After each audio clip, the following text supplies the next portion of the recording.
Sometimes I forget what it's like to be on your side of this and just starting out or not RVing. And I want to be able to share with you the good, bad, and ugly. So I've told you I've been stationary for like 2 years. A lot of it was my choice. Okay, I wasn't stationary because I had to be. I was stationary, one, because of the pandemic, but I mean, could I have kept moving? Could I have kept traveling? Yes. I chose not to. I chose to be stationary. Would I rather be out RVing? Absolutely. If you haven't followed my story, if you don't know me, I'm blogging Brandy from RVersity, a university for RVers, and I essentially teach people how to get into this lifestyle. Be sure to subscribe and hit the bell icon somewhere around this video so you're notified each and every time I publish a new video. When I'm talking to my students over at RVersity on the day-to-day, well, they're all in different places. Some of them have just bought their first RV. Some of them are getting ready to buy their first RV. Some of them are in their RV and they're transitioning out to a new RV. You know, RV life, especially full-time RV life, I think a lot of people think like, oh, I'm going to buy this one RV and that's going to be it and I'm going to be in it forever and ever and ever. And that's just not the reality of it. First thing, something can happen to your RV. Something can happen to you. Something can happen to the world.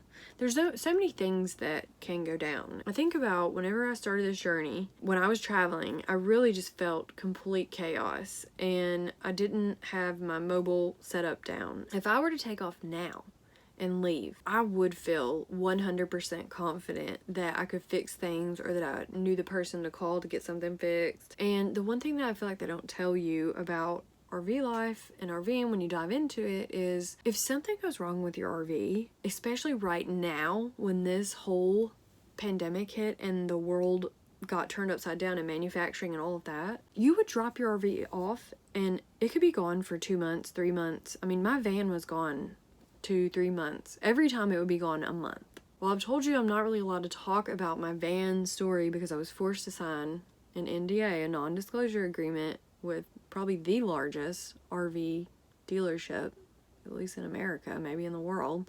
I am not allowed to talk about certain things, or maybe I'll just say I'm a little scared to talk about those things because it's just a can of worms I really don't want to open up. But honestly, what's crazy is like I'm not allowed to tell you all the things that were going wrong in my van, especially at the time, if I wanted them to fix it. So it's like, hey, you shut up and don't tell anybody if you want us to actually help you. And that screwed me. What I should have said is, no, I'm going to tell everybody and not just keep this hush hush. Moral of the story, when you get your RV, keep all your receipts, conversations, emails, whatnot. But just so you know, when you get your RV, it's not like you're gonna get this RV and just go off on this journey and be happy and nothing's gonna go wrong. Things are gonna break down. You're gonna be stuck trying to figure out where to stay when things happen to your RV. And they actually have some places where you can go and you can get your RV worked on at the dealership, and some of them have spots where you can go camp and then you come get your RV worked on. So they'll work on it and then they'll put you back outside at night, and it goes back and forth. So it just depends, and that takes some traveling. So if you're on the other side of the country and you need to go get that done somewhere else, you just got to think about those things. And also, when things go wrong in your RV, you kind of like group them together, do it all at one time. So the reason I want to tell you all those things is because I know that like in your life where you're at, when I talk to people, they're like, you know, I'm in this climate I don't want to be in. I want to be able to travel 24/7. I'm sick of the weather. I'm getting older. I'm ready to retire. Maybe you're not ready to retire yet. Maybe you still want to keep working. Maybe you still want to make money on the road. And that's the thing that I feel like a lot of people don't understand is back in the day when I did finance, I taught people that, hey, you should save up 5-10 years. Well, not 5-10, like literally like 20-30 years. And then one day when you retire, you can do this RV thing. But the thing is, like, you might not make it that far. You might get sick. Someone might pass away. Your financial situation might change. The world might change. Like, there's so many variables that can happen to where you might not have the opportunity later on. So it's kind of like if you can make the opportunity now, why not? That's the ironic thing is I used to plan these people's retirement and like, oh, you know, eventually one day you'll be able to do this. But really, they could do it then, like now.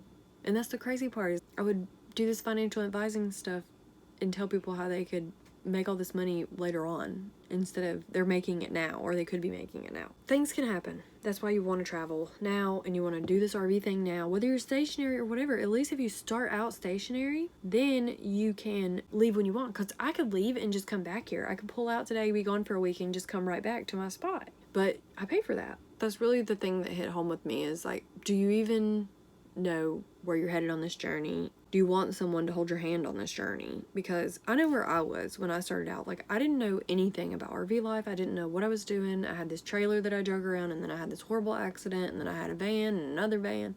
Now I have this motorhome, and then someone had stole my trailer. And so I've had to figure out what to do, like when my RV was in the shop and when things broke. And sometimes I guess I forget where you're at and where I'm at. But the funny part is, if you asked me something, I would be able to help you find the solution because I've been there. That's why I created RVersity. That's why I created my whole university. And that's really what my heart and soul is. So I teach people about how to make this RV life happen. I speed up the process. So you ain't waiting 20, 30 years. If you want to do it, we can do it now. Not next year, not 2 years from now. We can start now. We can figure out where you're at and say, hey, you know, you can make this happen next month. You can make this happen 6 months from now. You don't have to wait forever. That's the beauty of me creating my own business and this journey and this money stream that I've done. So I have RVersity, but I have other streams of income as well. And a lot of my students have different streams of income. Some people paint, some people have jobs, some people have local jobs, some people work camp.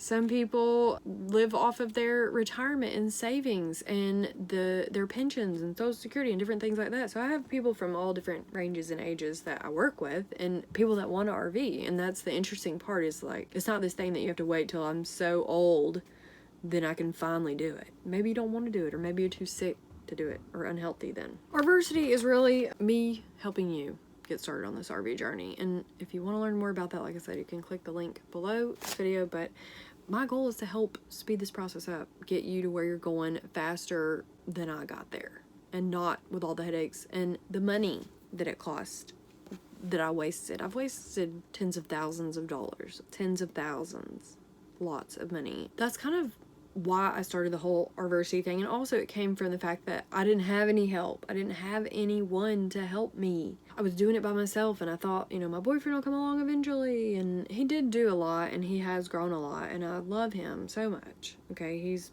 broken barriers, but I want him to sell his house and us to buy an RV and do the RV thing ourselves, you know? And so I feel like I've been doing it. I can't force someone to do something they don't want to do. That's kind of why I've been stationary, you know, to have both sides of things. I always say, like, what if he weren't here tomorrow? If something happened to him, God forbid, if something happened to him, what would I do? I would probably still be in this RV, and it would probably break my heart, but it wouldn't change my entire dreams and goals. Like, my dreams and goals, I guess, are still the same. And so that's why I say you shouldn't put all your dreams and goals into one person or another person, or say like, oh, I'll do this RV thing when I find someone, or eventually. You need to have goals that you can do now, even if it's a small goal to get you towards RV life. Like, go and look at RVs, watch videos like this. You can watch some of my other videos. You can join RVersity. So I'll put a link to RVersity. I know I talk about that, but I'll put a link to that below this video, so you can book a call with me and learn more about RVersity and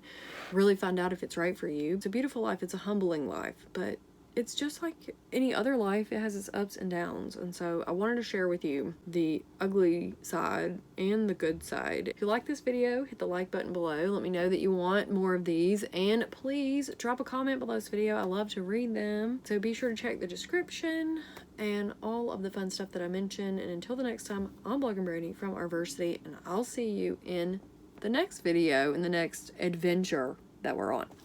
Love you.